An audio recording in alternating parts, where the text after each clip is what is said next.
Hey, welcome to the Chuck and Al Show, the space where real life meets real conversation. I'm here with my friend and pastor, and together we're exploring the questions that don't always fit neatly in a Sunday sermon or in a soundbite. Every week, we dig into the stuff that we're all wrestling with: purpose, doubt, hope, relationships, and the chaos in a modern world, and what it actually looks like to live with meaning in a world that never slows down. No perfect answers, no pressure to pretend, just two friends thinking out loud and inviting you into the conversation. This is the Chuck and Al Show. Let's get into it.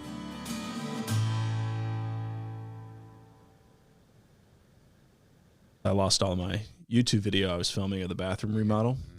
When that thing reformatted it, so that we got an SD card just for the podcast now. Good. And a drive. So we keep it all separate. So yeah, I think that's the way to go. And you're going to share it on Spotify, Apple, and everywhere else. Everywhere you can consume it. There's a podcast. Yep. Probably Audible. Yeah. People consume podcasts on Audible. Yeah, they do. Is that a thing? I've never done it. Might as well put it on LinkedIn while we're at it. Put it everywhere. So Phoebe's going to make artwork for us. She asked me a question. What are some things that she could put on your character that would define you? Tools. Okay. Man, what does define me? That's a hard question. Tools is great. Tools is great. Indiana. Florida. Not the school, but the state. But that doesn't really. Golf? Oh, well, it could. She'll put all that in there. Golf? Ah, man. You know what I'm going to do? Instead of state of Florida, I'm just going to put Indiana football and golf. That'll be plenty. Love that. Love that. Yeah. Put your glasses on. It's getting serious. Know this to be true. Mm-hmm. That in the middle of an hour long, however long we go, we never know. Sometimes moi has to pee. Yeah. And so when that would happen, I would just go like this, and he would just take off talking. I'd go out the door, flush and Luckily pee. It's close. Come back and just keep on going. Like it never happened. Like it never happened. You don't have to take a break. Or if you needed to do the same, it's just this means I got to jet out and do something. Maybe a phone call, somebody calls you. Yeah. And you got to go get it, like Hadley. You just roll, and I just keep talking. Love it. And sometimes I even go really the weird, like, where are you going? Why are you, what are you leaving for? Oh, your wife's calling. Okay. Yeah. So hopefully it's your wife. Everything was raw and real and made it better. Just let it happen. Yeah, versus I had to edit that out, edit this. Yeah, okay. So just makes it easier long haul. Yeah. How's your week going? Have we started? I guess. I said we got to start at some point. We've been recording all that we've been talking about. Oh, well, my God. That's the best. I think keep it. Keep it last real. 12 minutes. Because I'm real. I'm a real human. I'm not an android. I am a real human as well. Would you, if possible, should we call Keith? Should we go ahead and just call Dad now and get some approval? How does he feel about this, by the way? Have you told him? He knows we're doing it. With me? Yes. He's okay with that. I left the office today, said see ya, and he looked at me and goes, where are you going? Just the eyes. I said, podcast day. Should we call him? And I got eyes. I know. We can call him. No, I don't know. Gosh. Well, he may not answer. Okay, let's try. Let's just see what he does. Just open up with, hey, Keith. See how it calls with you calling him Keith.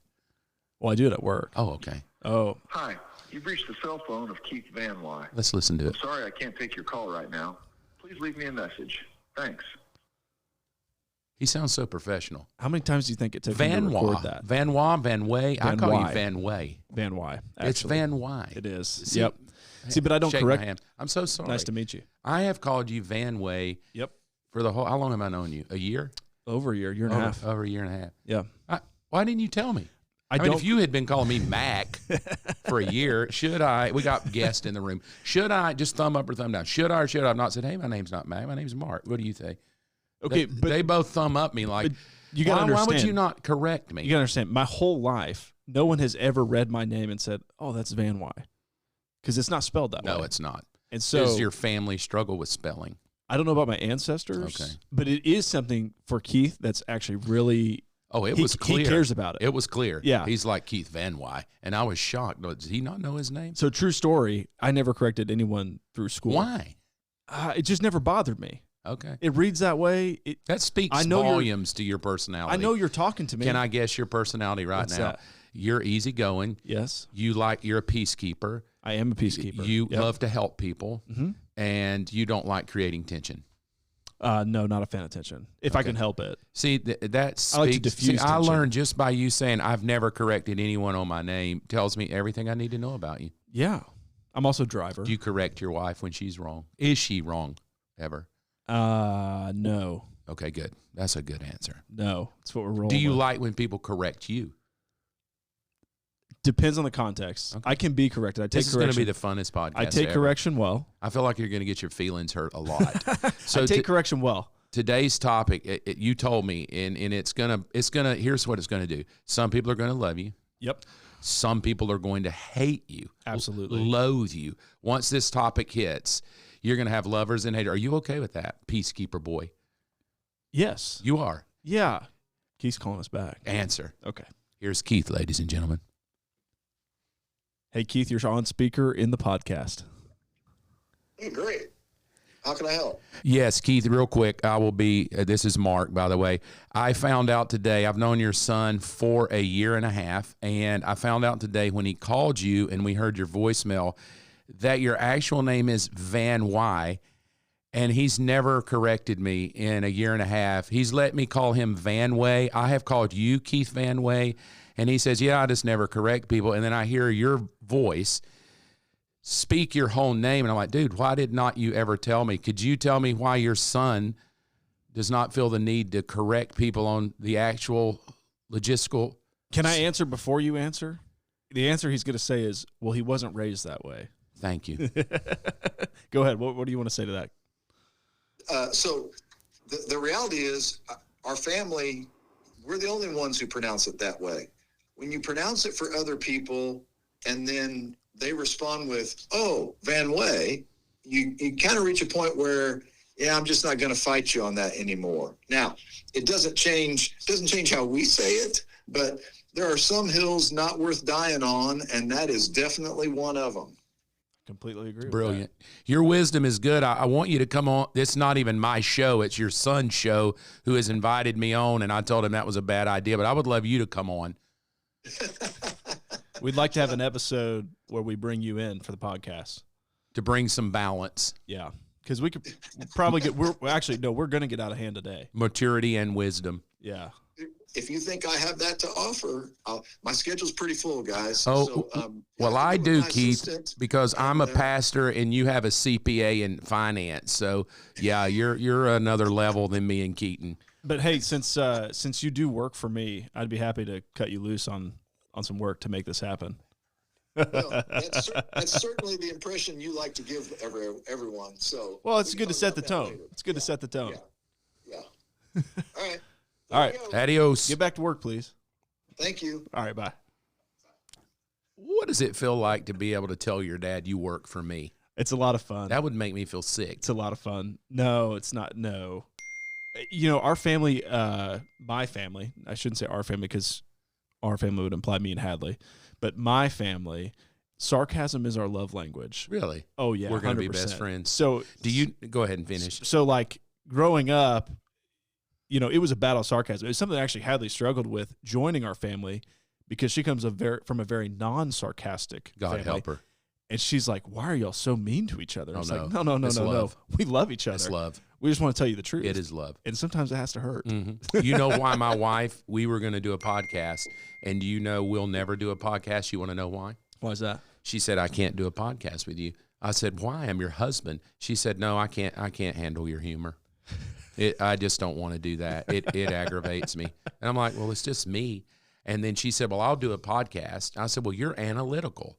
I can't even talk to you. You're so analytical. I'm laid back, make a joke of everything crass. She goes, yeah, we can't do a podcast, but because she wants to do a podcast, not me, and she wants me on it. And I said, if we would go on it and just let me be me and you be you, we could be famous. She said, no, if we go on, I can't handle your humor. Mm-hmm. And then my daughter said, oh, so Mom, it's okay for you to be the way you are, but he can't be the way he is. Ooh. She put a zinger in that. That is some truth. You know what I did? I just looked across the table and winked at my daughter like I'm going to Venmo you. I got you. Yeah. God couldn't have said that. Yeah. I'd have been on the couch. But that's the beautiful part about sarcasm is it allows you to say things that sometimes need to be heard, but no one wants to say them out loud. Have you ever done a podcast with me before? No. So here's my personality. We've done one episode. Yeah, here's my personality. I think off the cuff. That's why I say don't. It's your show. Yeah. Don't tell me what we're going to talk about. I do better just rambling, but my thoughts do come quickly, and I can sometimes interrupt. So you can just say, hey, no, don't say that yet. Yeah. But sometimes I do that a lot because it just comes to me like right now, you know what I'm thinking? Which is strange how my brain works. Have you ever slept on the couch before? You're married how long? As a married person? Yeah. I mean, as a kid, I slept on Not the by couch. choice, but I don't want to No, die. I have not. Okay, so you've never been like, I could die. I need to go sleep on the couch until I work out my issues that my wife has with me. No, we do a pretty good Good. job of not. I won't sleep if something's unresolved. So what's the longest you've ever been up? That's a good question. 3 or 4 days No. Okay. No. The idea is to resolve it before you go to bed. before you go to bed. But You you're s- up at you s- 4 in the morning like, I ain't yeah, going we've to never- bed yet. We've by never God. done that. I mean, thankfully, we haven't had too many major conflicts. Most of our conflicts are 100% revolved around family.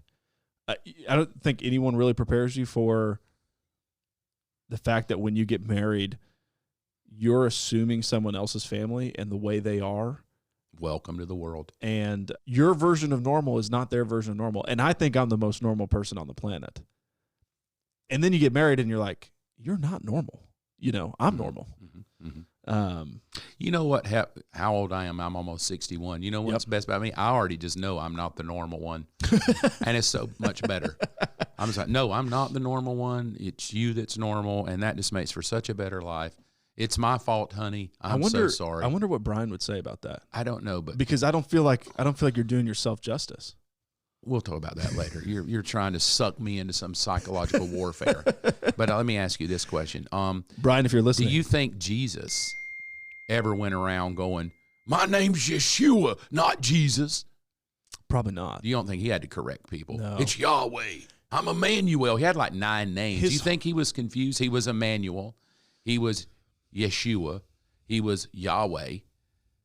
Hey, geez, probably from his childhood friends. Nothing about his ministry was like, I am the light of the world.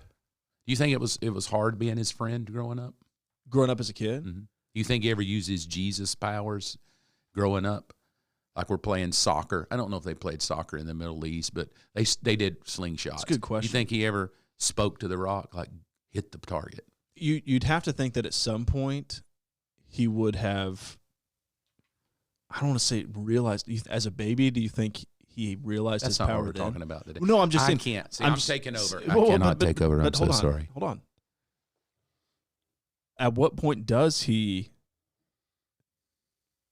It's just so hard to comprehend because We'll do this another podcast that's a good because podcast. this is I'm gonna not. write that down for another. Is this what we're talking about? This is not what we're talking This is about. not what we're talking No. about. Because No. if this is what we're talking about, I'm going to roll my brain That's into when did baby Jesus become big Jesus, God Jesus? Was he always God?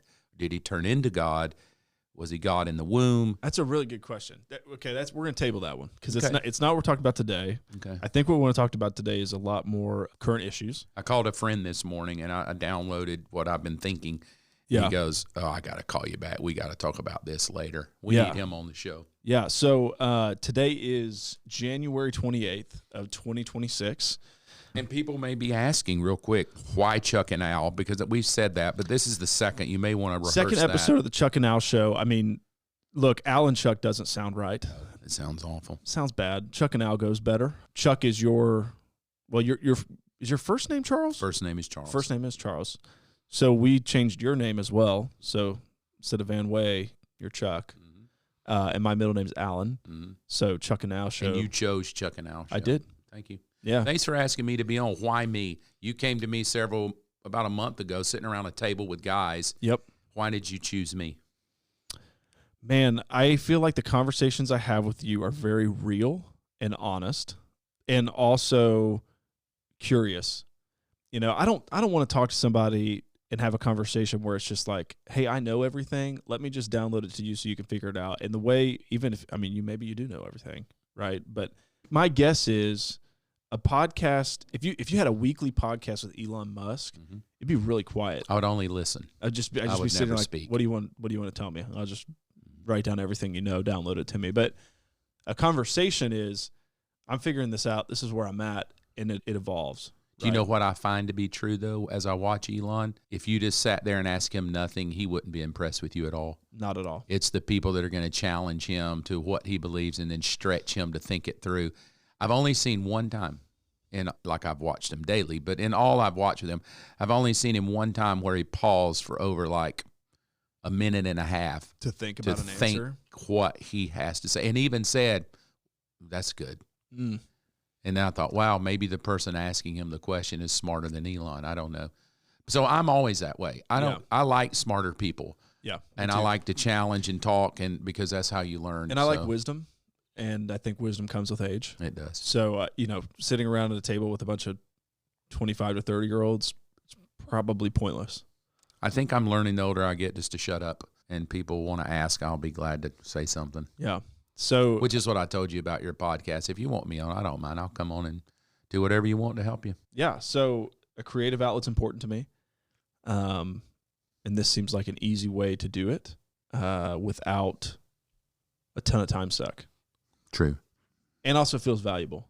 It is. Because that was important to me too, is that, hey, this conversation is not just in the whim, it's adding value. The friends that I've kept long-term over my life are the friends that we can have very difficult conversations on what we disagree about, hash it out together, tell each other why we think the other one's wrong, and we do that over salsa and chips. Yep. A friend of mine, David, and I call it chips and salsa. He actually just calls it salsa.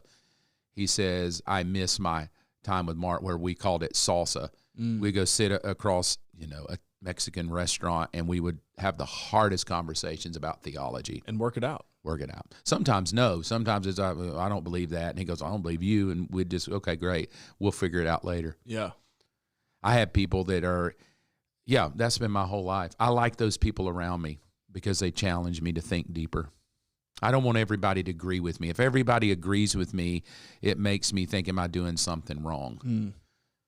Because if everybody agrees with you, no, I'm not talking about 1 + 1 is 2. You're not Jesus. I'm talking about theology kind of stuff. Yeah. Not everybody agrees on up is up and down is down, but We learned that especially this week. when it becomes theology.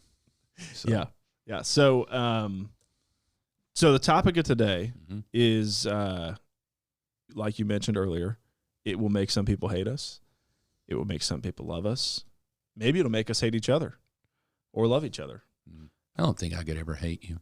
Hate's a Can't strong be a word for Christian me. and hate people. Hate's a strong word. There's people that I would not want to have Mexican food with, but I don't hate people. Yeah. So there's a lot going on in the world. Mm-hmm. There's a lot going on geopolitically. Oh, God, yeah. Like a lot. There's a lot going on in our nation. Yep. And it seems like everywhere you look, there's chaos. I'm going to argue controlled chaos, because it's as crazy as the headlines seem to make it sound, nothing's really happening. Things are happening. That's insensitive. Things are happening, but there's a lot more fake chaos in the world than there's ever been. So let's roll it. So what are we talking about? Let's kick it. Ice, ice, baby. Ice, ice, baby. Oh, Lord. Ice, ice, baby. No. You literally... Ice, ice, baby. That's your topic is ice? Ice, baby. Boom, boom, boom, boom. Oh, boom, people are boom. going to hate you. Well, And love you. You're going to get thumbs up and thumbs down. You're going to get people that immediately cancel you. And some that just cut you off. Even Christians. If you're going to talk about ICE and what's happening now in Minnesota and all over the world, you're about to open a can of worms. I'm 61. yeah. Who cares for you? I'm married with 4 children, and I love everybody. And I've already realized the stupidity of me thinking that everybody would like me. That's how I got into ministry. Everybody's going to like me. I realize at age 61, they don't. No matter how sweet you are, somebody doesn't like you. So now I'm just like, this is what I believe, and I always quotate, it's my opinion. Yeah. But still people hate my opinion. I think and love it. I think the guess. sad part about the world is we haven't even had the conversation to talk about where I'm at on it or where you're at on it. True. And you can factually state people are going to hate me Yes. because of it. And they don't even know where you You stand. don't even We hadn't even said anything yet. And that's we could just keep them tuned in wondering. Right here. I mean, what is my opinion? You hate me right now just for the fact that I brought it up? So. This is weird. So just now, right now at this moment, I get a text message that said, I'm thinking about you, bro. Praying for you. Love you. I think they know. I think the about to get deep. I think the ether knows. The people that care for me are like, something's up. Yeah. Pray for him. But that is the goal of the podcast, is to have honest conversations. That's the goal. And in my opinion, when you look at what's going on in our country and around the world, you can't ignore what's going on and call it an honest conversation. Okay, so here's the kickback to that. I'm gonna. You can't ignore it. I'm just gonna give you the kickback. The kickback is you say that you want honest conversation. Yeah. And if I taught ethics in a college course, and part of that was debating. Right? We would debate ethics. Here's what I would say to you if I was in the room. I would say it's really not an honest conversation because the person sitting across the table from you, 98% probably thinks just like you. And that's not an honest conversation. In other words, we're going to give our opinion on a conversation, but we didn't bring in the antagonist. We didn't bring in the people that really do hate you and sit down, which is, I think, what Charlie Kirk was trying to do, right? He would go in and go, this is what I believe. It's an opinion. And people would come debate me. Spit on him, yak about him, and then he would turn around and say, let's have a conversation. Yeah. Because the beauty of honest conversation is it's got to be somebody different across the table. So I will try to play, what do they say, devil's advocate. I'll tell you, you pick a side of the coin that you like, and then I'll pick the other side by nature of just we'll debate it. Yeah. And I'll do my best to debate the antagonist side of it, and we can hash it out. And then I don't mind telling people what I believe. I don't ever mind telling people my opinion, but if that's what you want to do. But I would not call it, let's have an honest conversation when it's just me and you who probably land on the same political scope, definitely the same religious scope, and therefore probably the same social scope of justice. That's fair. Okay, but I certainly lean to a side in this topic, but I'm not sure that I'm not on the edge of the coin. Okay, so talk about your side, and then I'll interject. Oh man, where do you even start? Let's start with what's hot right now. What's hot is Preddy that got shot in the middle of the street nine or 10 times because he was opposing what ICE was doing in the moment in an active. So here's the facts. Let's talk about that. The facts are this guy likes to protest. The facts are and has a right to. Oh, absolutely. Yep. According to the Constitution, you can protest as long as it doesn't incite violence. Correct. That's the Constitution. You can protest, but it cannot be to Peaceful incite violence. protest. Yeah. So whether he was inciting violence or not, I don't know. He's standing in the middle of the street. He's waving his phone. That's pre him getting shot. I have no clue. Don't live there, not there. I'm just rolling on social media posts, and everybody's got a side on social media. Oh, 100%. He's guilty. He's not guilty. It's ICE. It's Trump. It's Waltz. It's whoever, right? So nevertheless. The reality is it's all of them. Here's what I'm assuming are the facts. The guy is sick of what Trump is doing and deporting people illegally, deporting illegals legally. He hates it, the way ICE is going about it, although every president has deported illegals. He shows up. He's got a 9mm with an extra clip. That's seemingly factual. He, according has a right to carry that. Oh, absolutely, He does. Yeah, absolutely. I would just say, yes, you have a right, but sometimes there's places I don't go. The Bible says a fool dies before his time. Yeah. Oh, absolutely, you have a right to open carry or close carry. You have a permit, but probably the wisdom of that is not in the middle of an ongoing police. I think that is, I guess, the side of the coin I'm on. There's no wisdom.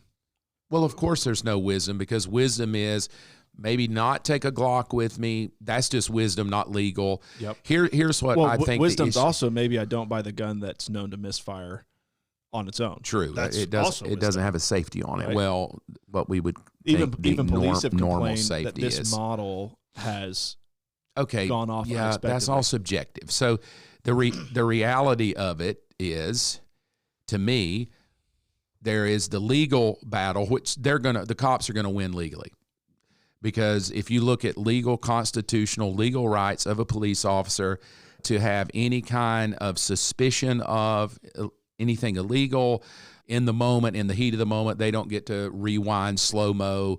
It's I think to your point about social media, everybody have an opinion. Everyone who has an opinion, including myself, I've never been in that situation where time's running that fast and that intense. Yeah, your life's on the line either way, his or the cops. So to me, the legal battle is clear. He has a legal right to be there. He has a legal right to carry. He has a legal right to protest. The cops have a legal right to intervene with anybody illegal and detain them and or deport them to wherever. And should he prevent them from doing that? It's illegal. It's illegal. Right. He breaks the law. So really, legalities, the cops will probably win. Yeah. ICE will win in a court of law because they legally followed what legally was right. The issue that we're going to argue over is the moral and the ethical side of this thing. Morally, we argue over, should the ICE cop have pushed the lady to the ground? So the moral and ethical way we deal with this is really where people are going to argue. At what right does an ICE agent have to detain a kid from a parent when the parent ran, or to use a child as bait?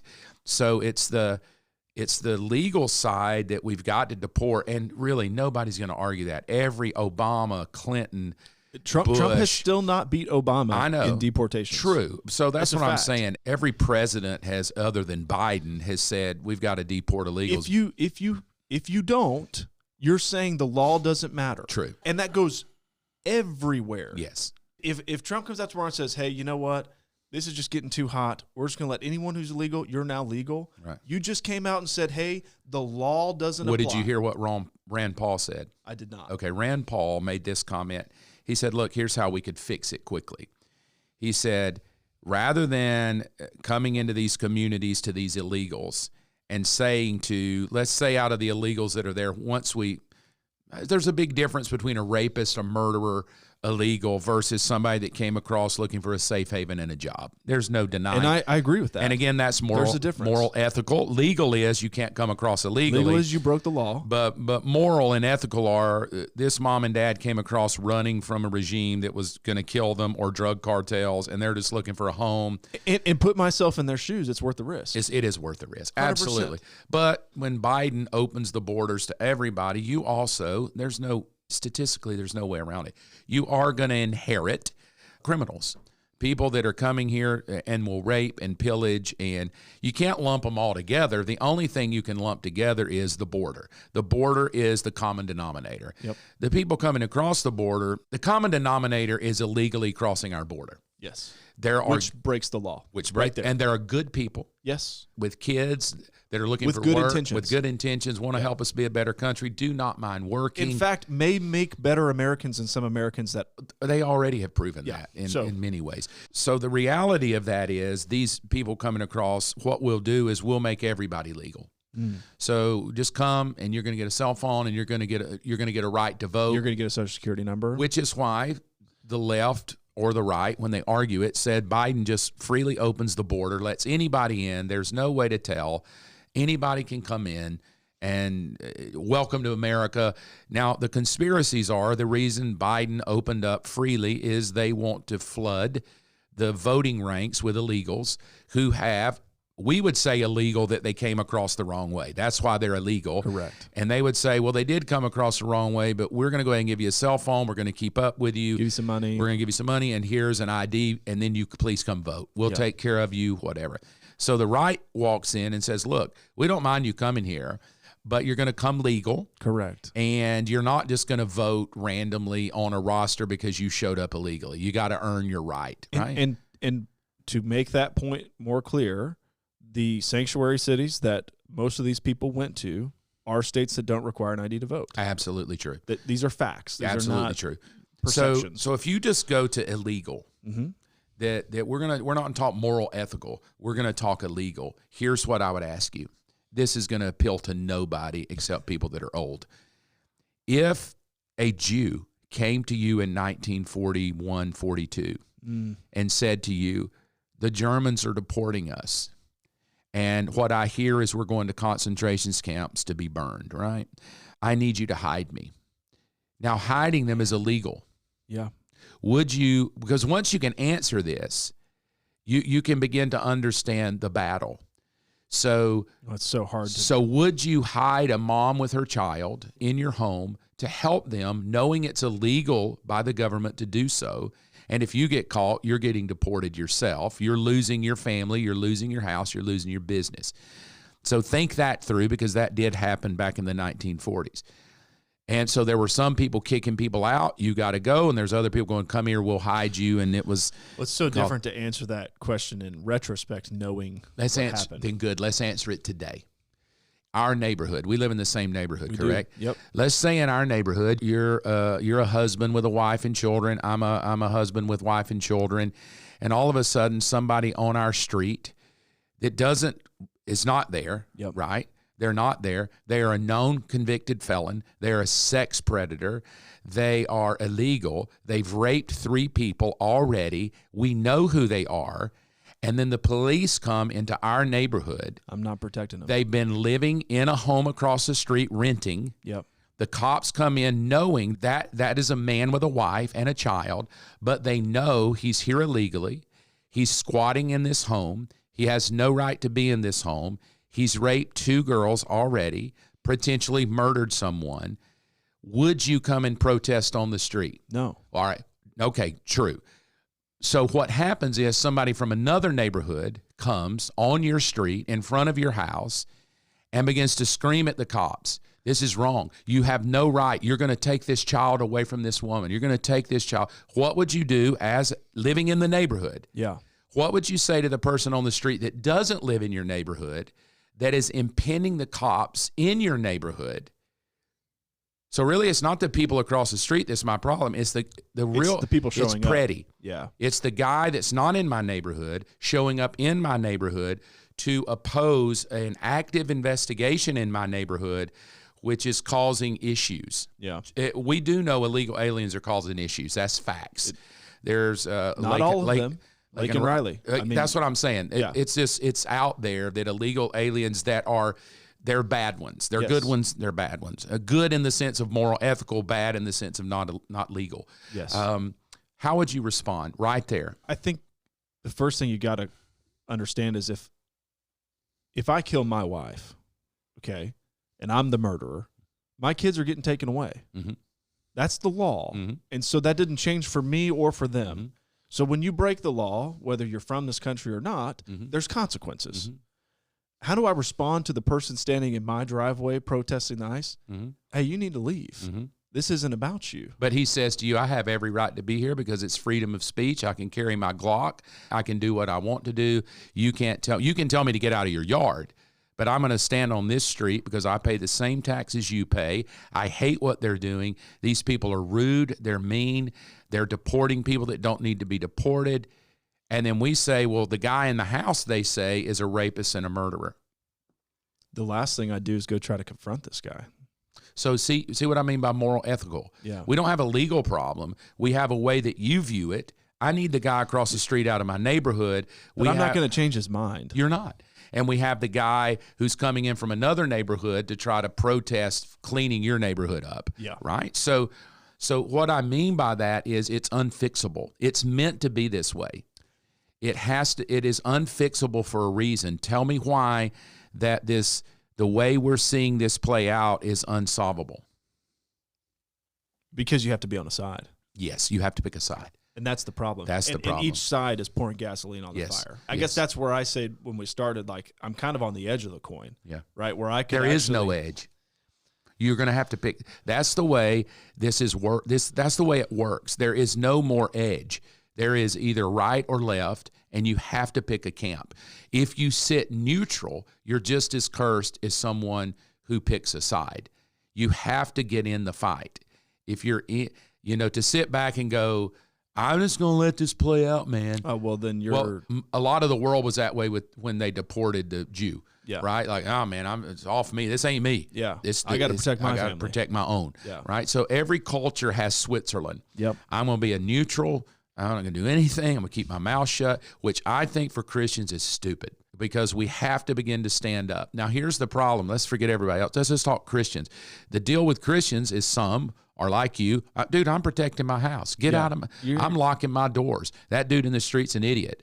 Other Christians are in the street being that. We feel like we're taking care of our neighbor, we're protecting our neighbor.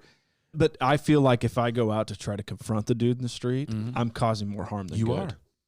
So you say I got to get in the fight, Mm-hmm. but that's not the place to fight. True. But where was the place to fight? Charlie Kirk was doing it. He was going into colleges and having conversations, hard conversations, honest, hard conversations and with anybody, and loved them. Yes. All right. I mean, it was pretty. Some of it was harsh, but he took harsh and gave out harsh. So this is my thinking. The moment, and I watched it happen. The day it happened, I was watching it. Yeah. When he got assassinated, I was like, "Oh my God!" Right? I wish I hadn't seen it. And then 6 seconds later, well, I won't say 6. I'll give you 5 minutes later. We're flooded with conspiracy theories within 5 minutes. Yeah. Still don't really know what happened. No, by the way. and you won't. It's meant to be that way. So here's what I said. 2 things that I think is where I'm going to land on how I would fight the fight. In 2020-ish, it was December 2019, I think. I was watching a program of live television. I believe it was Hong Kong. Okay. There were 1 million plus people in the protesting in the streets. In the streets. This. Yeah. And they had American flags. Yep. And they were going Trump, Right. USA. I recall USA. this. Yeah. All right. Yep. I was watching that, and I said to my wife, I said, "Oh, you better watch this." I said, because whoever controls the world, it's not Democrat or Republican, but whoever's in charge of this thing, they got to shut that down. You cannot have millions of people shouting USA, freedom, We've freedom, seen it in Trump. Iran the last few months. 40,000 people are dead. Yes. Allegedly. Yes. Okay, so when that happened, I said, somebody's going to shut this down. Yeah. Within a week, that's when the COVID virus came out. The streets were clear. And within 6 months, the entire world is shut down. Yep. I said to my wife, I said, that's a brilliant play because they have shut down the entire world. Why? Because this is so conspiracy. Because the peasants got out of hand. Yeah. The right? people in control found out the numbers were getting big. Because you want me to tell you where the real power is? It's in the churches, it's in the pubs, it's in the restaurants, and it's in the business owners. The real power of the world resides in the common people. Everywhere. Yeah. It's always been the radical common people that take over the regime of who's ruling, and you know, I mean, all through history, right? It's the vagabonds. I told Robinson they'll have to shut down the peasants. The peasants have rioted, right? So it comes to America, same thing, shut us down. And I heard a guy say, he said, you know, it's a brilliant play by government because they shut down the churches and the restaurants, which is where hard conversations happen. Right? Well, okay, to that point, how soft is the American church? Oh, it's real soft. Real soft. That's why we shut down with no problem. It's Yeah. like, yeah, Okay, absolutely. yeah. We'll go absolutely. online. Absolutely. To the point that I was thinking about this weekend, we had an ice storm that never really came here in Georgia, at least where we were living. And I looked at my wife and I said, 15 years ago, you would have never canceled church at the threat of weather. No. And here we are. COVID softened us to, the roads might be bad. Let's pull the plug. True. I was at church when there was a tornado warning going on. I Yeah, mean, like absolutely. as a kid, like there was no. And we had one come over our church, sucked the doors open, and Really? yeah, right over our church. Came down a couple of blocks over, but so powerful. Continued to softening. Yeah. So here's my point. Okay. Fast forward now to Derailed a little bit. to Charlie Kirk. He gets shot. I watch it. I'm watching it play out. I'm irate. I'm listening to everybody comment, which is the world today. This is my belief. We live in such a world of knowledge and truth that everything is true. And when everything is true, nothing is true. Right? And that's where we are. Yep. Everything is true to you or to me or to whatever side of the coin. Remember you said sides of the coin. Yeah. Pick your side, and that's your truth. But when everything is true, my truth is true, your truth is true, nothing's true. So that's where we are in the world. Nothing is true. Yep. If you even stand and say, well, Jesus is the truth, I'm like, get out of town. That's your truth. Yeah. So Charlie Kirk gets shot. Within a few weeks, we have his memorial. Did you watch the memorial service? I did watch the memorial service. Thousands upon millions of people watched it, right? And it was basically really strange. It was a Jesus service of Republicans. Very much so. Every highfalutin Republican in the world was there. And this is what I said. All proclaiming Jesus, whether Yes. they had before or not. Oh, yeah, it doesn't matter. It's a win-win for the Republican Party. So the Republicans are like, Well, the Democrats have flooded the country. Trump has now shut down the borders and told us he would. You can't even be shocked by this. He told you, like every other president, I'm going to deport every illegal, and everybody's clapping. Yeah. We probably didn't really factor in. More than half the country voted for it. Yeah, we probably didn't factor in that people are going to get Americans that are here legal will get shot in the process. So we'll leave that for a second. So fast forward to this thing. I was watching it, and I told my wife, I said, I'm 61. I've never seen anything like this. This is profound that they could pull this off in about a week and a half, 2 weeks. With all the world leaders. With every world leader there. Yep. And it was almost like not a Charlie Kirk as much as a show. An American process of conservative thinkers. Yeah. So this is, again, opinionated conspiracy. I think that they realized, the Republicans, if we're ever going to win in the future, we need a martyr. A martyr. I won't go there. I'll let Candace do that. Okay. If he's really dead. Yeah. Candace, let us know. What we read and what we know is if we're going to win in the future past 2024, we have to suck in all these liberal thinking college students. They're going to have to become our new base. We need a revival of young people. Okay, so how do we do it? This is my thinking. We take out the biggest young person that's championing the cause. Yep.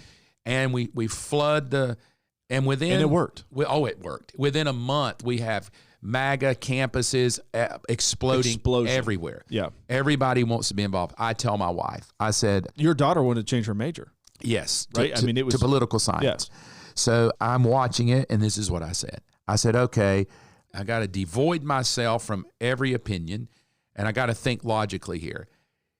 If the previous administration flooded the country with illegals to build their voting base, the Republicans answered that with legal voting base. Yep. We're going to get the college students with a martyr. Inspiration. I'm thinking it was set up, an inspiration, not just some random kid killed him. And now it's happening. It's kind of like a middle finger in your face to the Democratic Party. Gotcha. Yeah. We're getting all your woke liberal college kids, and we're getting them around that, oh, my God, freedom of speech, everything. I said to Robin, she's the one that'll listen to me the most and go, you're crazy, but I still tell her. I said, here's my thinking.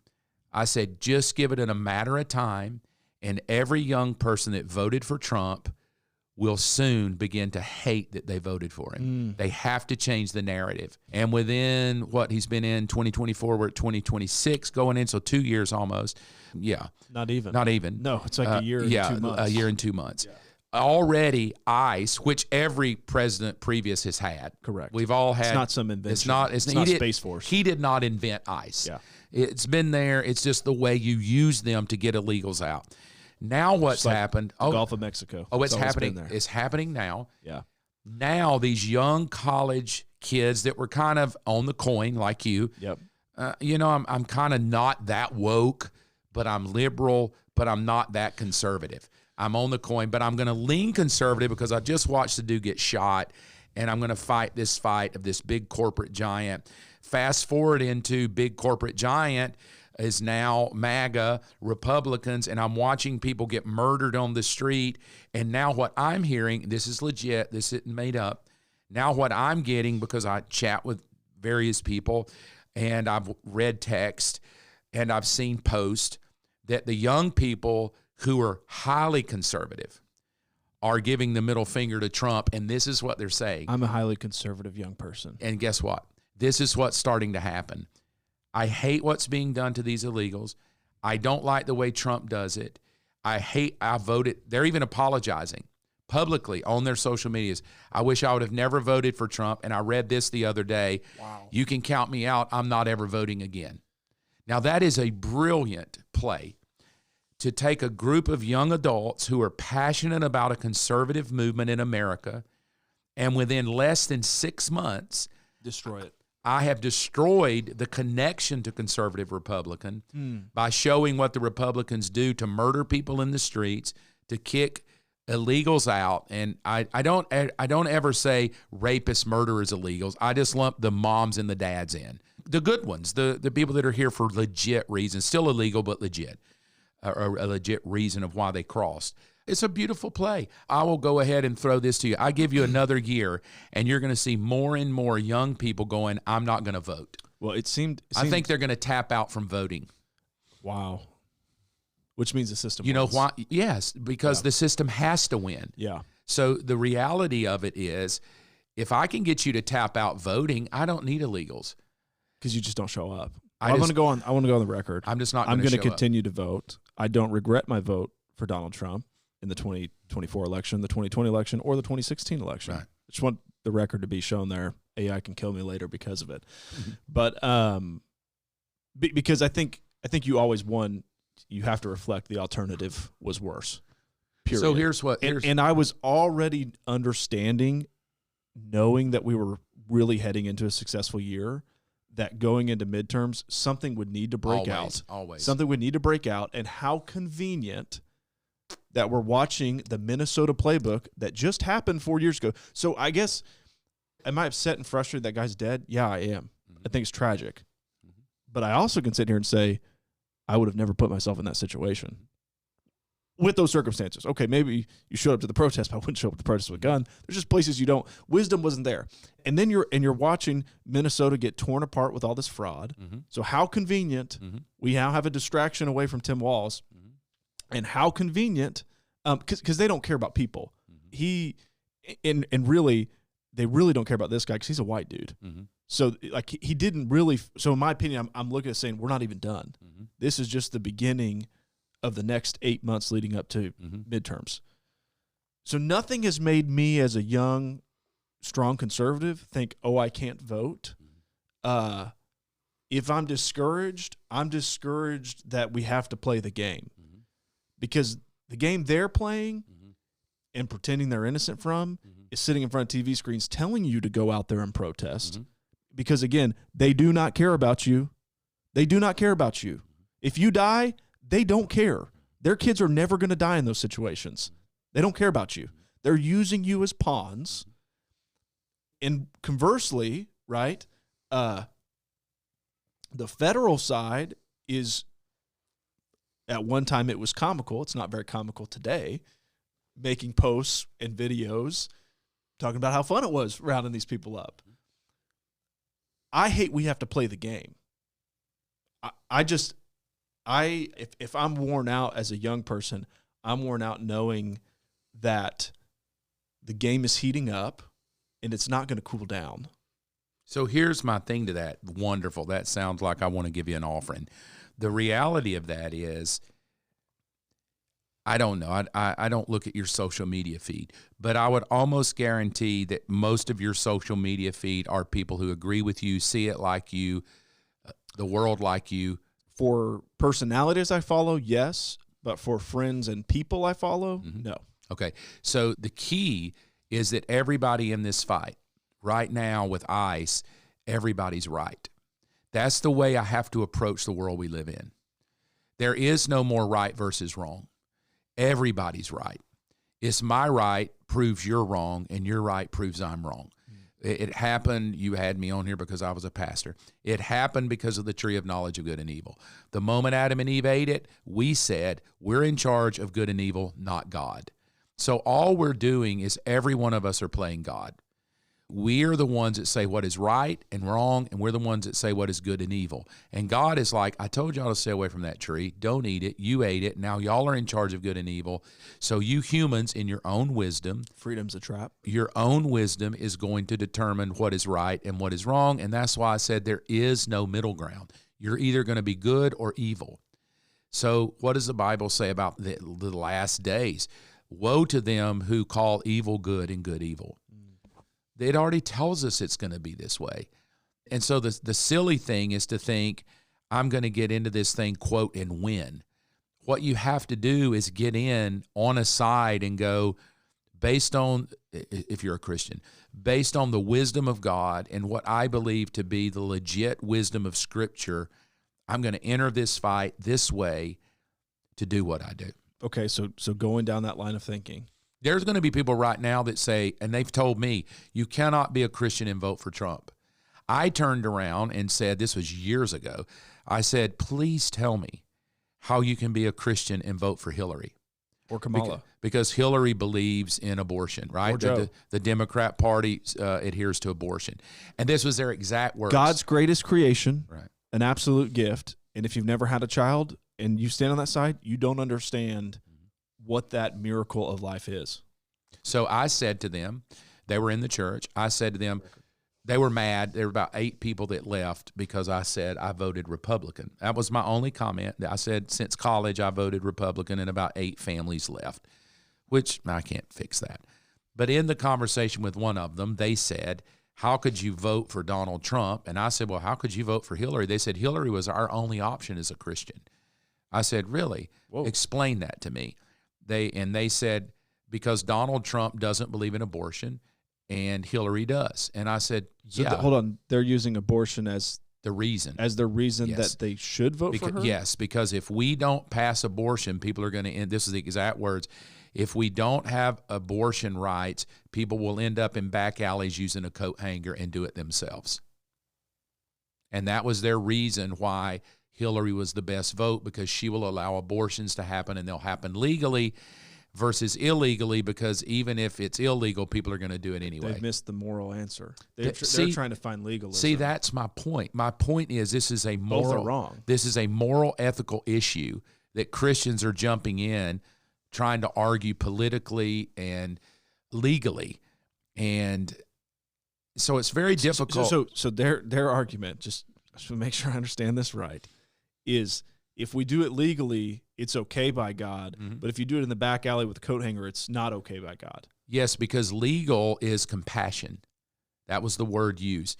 To pass abortion laws is compassion on hurting people. And that's what Jesus would do? Yes, exactly their point. Wow. Jesus was compassionate toward the hurting. You don't think Jesus, the God of It there didn't from the matter. It didn't beginning, matter what that's what I'm who created life? That's I know. what I'm saying. I just know it doesn't matter what I say.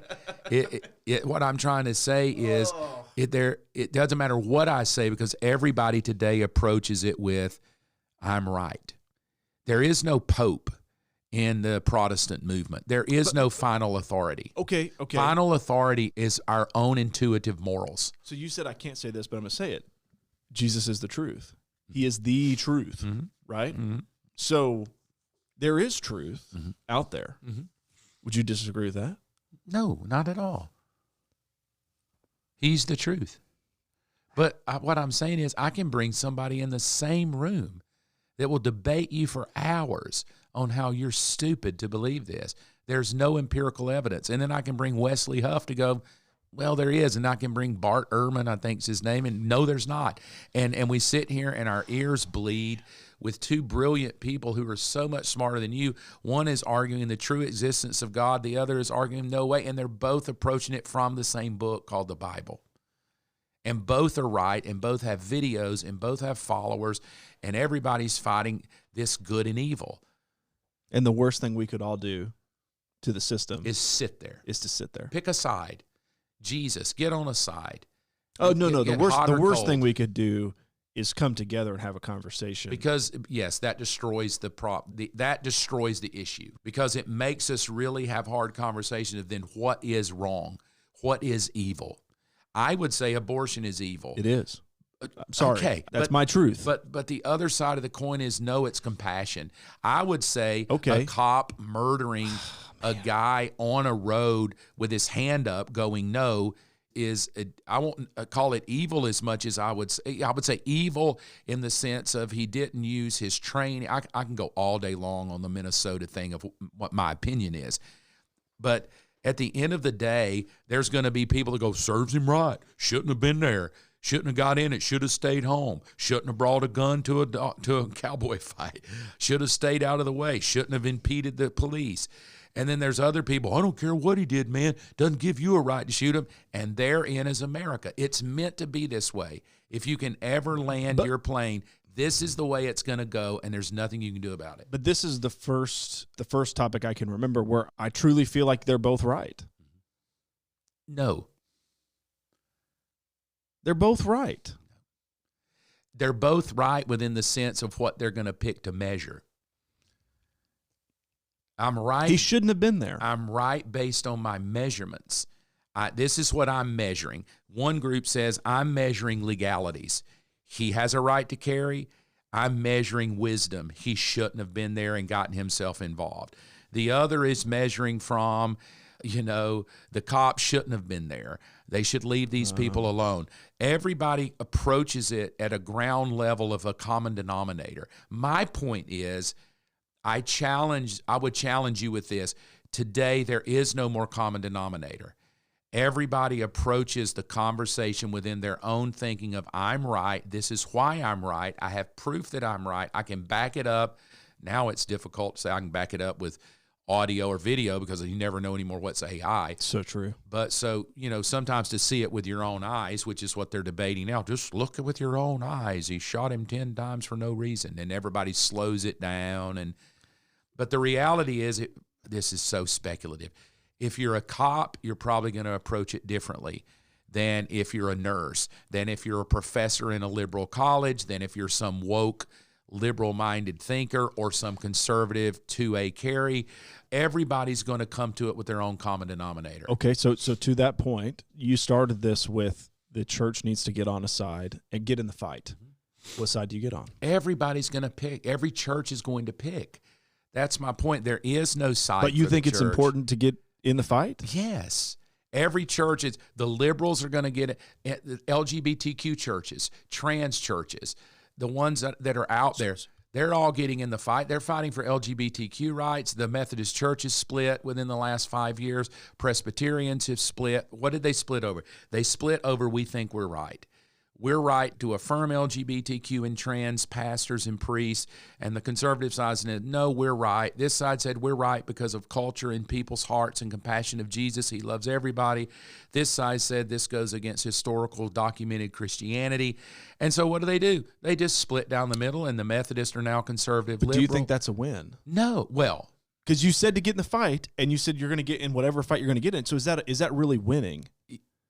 it's winning in the sake of the overall kingdom, because this is the way it has to go.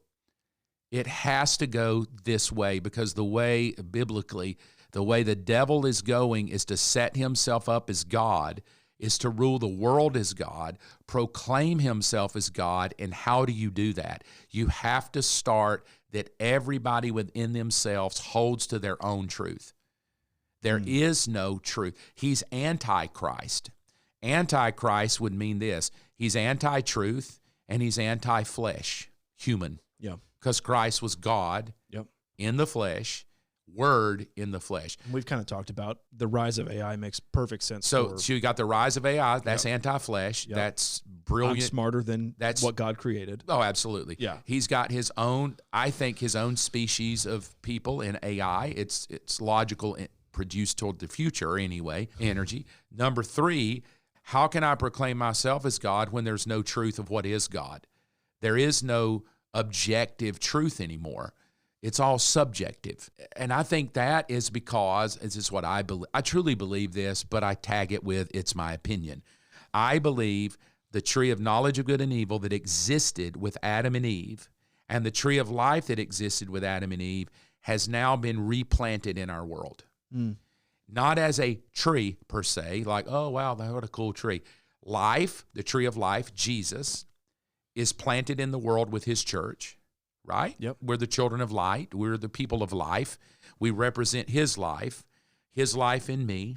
Greater is he that's in me than he that's in the world. Well, if that be true, what does Lucifer do? Lucifer comes along and says, the very thing I tempted Adam and Eve with, I will tempt this generation. I'm going to teach them with the hunger and the desire and the drive for knowledge. To be right. To be right. Because what is knowledge? Knowledge proves I'm right. That's why we watch Candace Owen and go, she's right. And then I come over here and watch Joe Rogan and go, that feels right. And then I watch Sean Ryan and go, well, that feels right. We're flooded with information. It has to be that way. Okay. The reason it's that way is that is the new tree. If I could say one thing. So do we play into that game, or do we just say, okay, God? Play into it, yes, because... or do you say, hey, because I've had this thought as a young father, which is, what am I doing this for really? Okay, stop right there. That's the answer. Not do I play this game. The answer is, what am I doing here on planet Earth? Why are we doing this? To- Because this seems like a distraction. It is. Right. To pass the message of resurrection of Jesus, the crucifixion, the death, burial, and the resurrection. Paul wrote to Timothy, this is the mystery of godliness, Christ crucified, resurrected, seen by angels, sitting in heaven at the right hand of the Father to redeem a corruptible body and to destroy death. Period. That is objective truth. Period, if you're a Christian. There's nothing else. Now, everything else out of that is secondary. All these peripheral things. So what's happening today is God's people, the church, we're all about LGBTQ, the kind of sex I can have, my identity, who do you vote for? What do you believe? What is your stance on morality? What is your stance on sexual identity? And so the reason it is this way is the tree of knowledge of good and evil has been given to us to seek knowledge away from seeking Christ. So what to distract us. Yes, from the message. We're here for a message. The message is Christ crucified, redeemed us, bought us life, eradicated death, and we're now have the potential to be incorruptible human beings, period. And I would challenge you, find how many Christians you know that just tell the simple gospel to people. No, I have to share 22 memes of what I believe. I have to get in the argument and post about who I'm mad at and what I disagree with, and is Candace Owens lost her mind, and what about Charlie Kirk, and now this Preddy guy. All of that are two kingdoms fighting with each other. You remember I said you have to pick a side of the coin, right? Yeah. And typically we would think Republican, Democrat, pick a side, LGBTQ or straight, pick a side. No, that's not what I mean. When I say you have to pick a side of the coin, it's the kingdom of darkness versus the kingdom of light. It's the kingdom of Lucifer versus the kingdom of Jesus. Jesus said it himself in John 8, you are of your father, the devil. Jesus, God, looks at the earth this way. There's only two groups of people. There's not Democrats, Republicans, gays, straights. No, there's two groups of people. They're children of Satan who are rotting and dying and will inherit eternal death. And there are children of God who are alive and flourishing and will inherit eternal life. Both of those groups have a father. One is the devil, Jesus said. One is God, Jesus said. Both of those groups have ways they live, how they process information, systems that they submit to.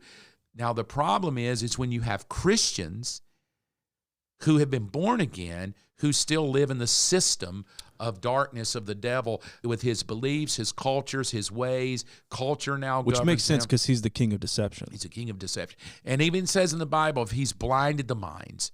So I truly believe this. I think what we see... So are they children of God? That's for another day. Okay. Because can you really be a child of God and be blinded? I don't think you can. That is for another day. That is so deep of who are we to judge salvation on, who are the real children of God. But it was a problem even then, because Paul said you should be able to tell who the children of God are and who the children of the devil are. The problem today is we can't. Because why? You're right. Because I get born again to escape hell, but nobody ever tells me the reason I got born again was to come into another kingdom. It has different rules, different laws, different systems, different ways to live, different ways to talk, different ways to think. I just leave you over here in a kingdom of darkness and go, good luck, the devil's big, evil's bad, run for your lives, guard your house, get your gun. So what we have is the majority of Christian thinkers, born again, are living under the mindset of the kingdom of darkness. And so when I say pick a side, I don't mean Republican or Democrat. I mean come out of the whole system of the world and come under what Jesus said. The kingdom of God is here. The kingdom of heaven is here. It's in your heart. It's in your mouth. And if you will seek that, I will add everything to you. You do not have to worry about this. Even when he's standing there with Pilate, we have the kingdom of heaven with the kingdom of darkness. They have this same conversation. What is truth? Pilate literally looks at Jesus and says, what is truth? That is the most beautiful example of the kingdom of darkness. I'm about to throw you to the wolves here if you'll just answer me. What is truth? And that is, the reality today is really not what is Republican, Democrat, what should be done in Minnesota. The real reality is what is truth.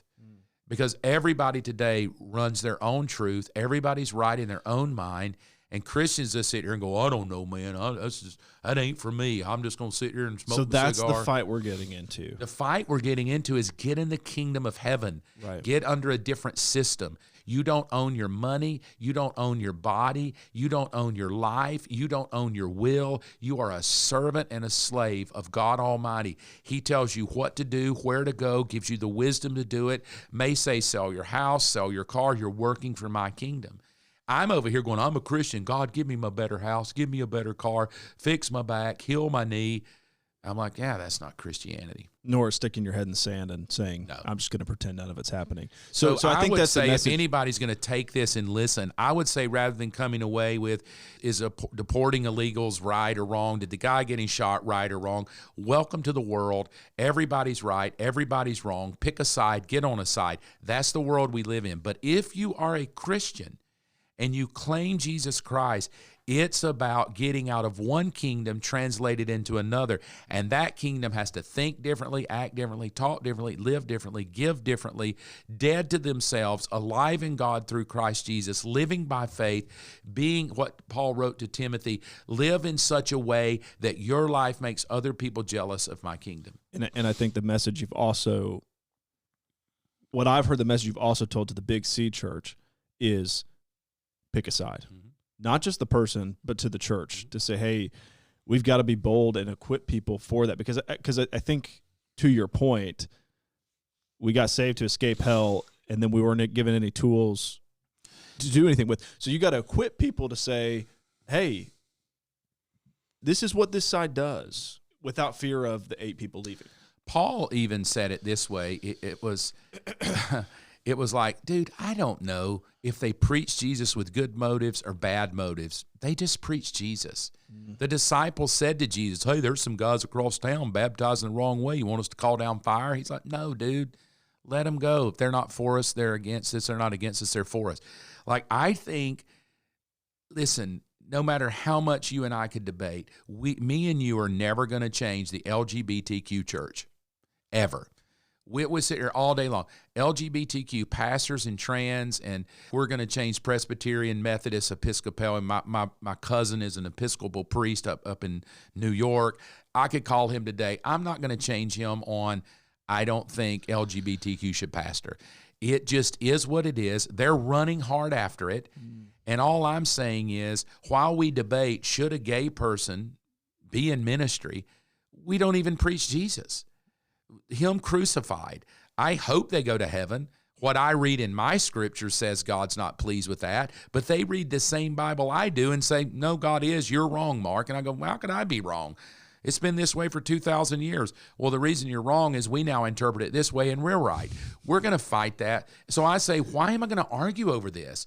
I'm just simply going to say, because we're missing the point. I'm simply going to say, I think you're wrong. They're going to say I'm wrong. And I'm going, well, I got to go preach Jesus. So this was my point the other day, and it did not go well because I said this to someone not to someone, they commented on my post that made me comment back, because my post was, post all day about what's going on in Minnesota. In theory, this was my post. Post all day about it. Find you who you follow. And back them up. Back them up and post it to say, this is what I believe, and feel better about yourself. Yeah. You did your duty. And then my next slide, which is hilarious because no one cares. No one cares. And then halfway down the line, I said this. I said, now, after you've posted who you believe in. The only good that comes out of posting that is to make other people mad. Yes, or to prove you're right. Right. It just depends. And I even said that. I showed the 2 different stories. One story, the kid was being led away by ICE and destroyed. The other one, they were protecting him. Both true, both in the news. I shared both, said, pick your story, share it, feel better about yourself. That was my point. I saw that post, yeah. And then it was like, meanwhile, you're all concerned about Minnesota or wherever. You don't even know the person across the street from you. You don't. You don't even care if the lady you work next to can pay her bills this week. You're only posting about Minnesota because that's the narrative that makes you feel better. Because if you really cared, you would be having conversations with people you worked with. Can you pay your groceries this week, hon? Can you get this, sir? Do you need help? Do you need help? If we really loved our neighbor. Yeah. Most people, gosh, that's harsh. Many people love their neighbor because it's convenient, because it's a post that says that I care about my neighbor. But if I ask you the name of the person living in you, and when was the last time you gave $50 to somebody to help them buy groceries? When's the last time you bought gas for somebody? When's the last time you really went over to somebody and helped them on their house because of that thinking? Not because they're a friend. Yeah. They're a neighbor. You saw them in need in your local 50 feet. Yeah. And that's been my mantra for years. Own your 50 feet because everybody's got one. Get with your people. Jesus himself on John 6. You don't like what I said? There's the hill, baby. And every one of them walk out of it. And then he turns to his 12 and says, if y'all don't like it either, there's the door. And Peter says a beautiful thing. Bro, he didn't say bro. He probably did, though. Where are we going to go? In their context. You have the words of eternal life. If the church could get back to that, why am I arguing over these things? I don't mind calling sin, sin. If that, I got to get in the hunt. But me walking into an LGBTQ church going, try to change their mind. Y'all are wrong and I'm right and y'all are going to go to hell. And then I'm over here. I don't even witness to the waiters that wait on me. Yeah. What kind of stupidity? Right there in front of you. Right in front of me. Yeah. I act like a jerk. I left them $1 tip. Because you didn't refill my drink fast enough. Thank you. That's my point. My point is pick a side, but let it be a kingdom side. And if it's a kingdom side, you should be acting and smelling and thinking like Jesus and adhering to Scripture. And then we go, okay, well, who's right on Scripture? Bro, I don't know. Everybody thinks they're right. Yeah. Women can preach. Women can't. Speak in tongues. Can't speak in tongues. You should tithe. You shouldn't tithe. Pick your little camp. Get in your camp and hope it turns out right. But I can tell you exactly how it'll turn out. If your name is not written in the book of life, you suffer eternal punishment. With the kingdom of darkness. Period. Now, I don't know. That's a whole nother topic I've tried to talk about. Are gay people in the book of life? Are people who get drunk in the book of life? Are people, because what I read, the way you get in the book of life, or you're there, the way I read you get erased is you have to reject Christ. Mm-hmm. Come on. Like, just go out and win people to Jesus. Yeah. You Quit know? playing the system. But it makes me feel, well, I'm just being convinced. This is what Jesus would do, man. He would share this story about this guy because this is wrong. And I'm like, yes, it's wrong. Of course it's wrong. It is a tragedy. But you're posting a little meme. It's not going to suddenly make the world change. No. Or nor it's not going to change anything. Yeah.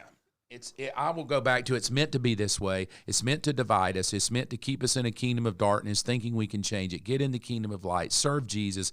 Act like Jesus. Talk like Jesus. Live. Read his scriptures. Obey his scriptures.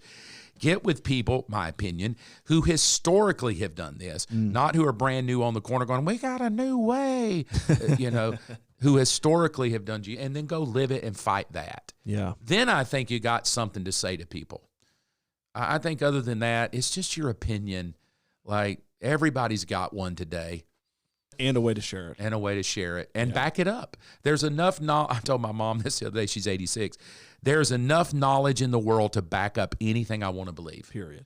If I believe genocide is happening, I can post enough stories to say it is genocide. If I believe it's not happening, I can post enough stories to say, see, I told you these were bad people. You just pick a side. Everybody's right. That's how the devil can get himself to be God. Everybody is right. Now, the only problem with that is Christians were like, no, you're not God. And so now he's just divided us. Yeah. We can't even agree on. I heard somebody say, well, this is a good argument maybe for the other day. Why would I want to be a Christian? Y'all can't agree on anything. That's harsh. That is harsh, but it's true.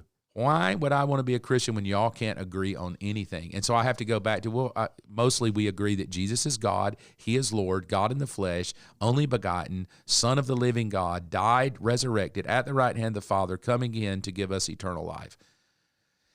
You'd think that's Christianity, but there are people that don't believe that. I just listened to two guys debate the other day that Jesus was not God. He was just a good dude because we're all gods. He was quoting Scripture. To back it up? Yes. Wow. Everybody is their own God. Jesus was just a human who tapped into his godness, tapped into his chi. And no one else has done it since? That's what I'm saying. That's a coincidence? But the amount of likes on the guy's story, the amount of... Well, I tell you what.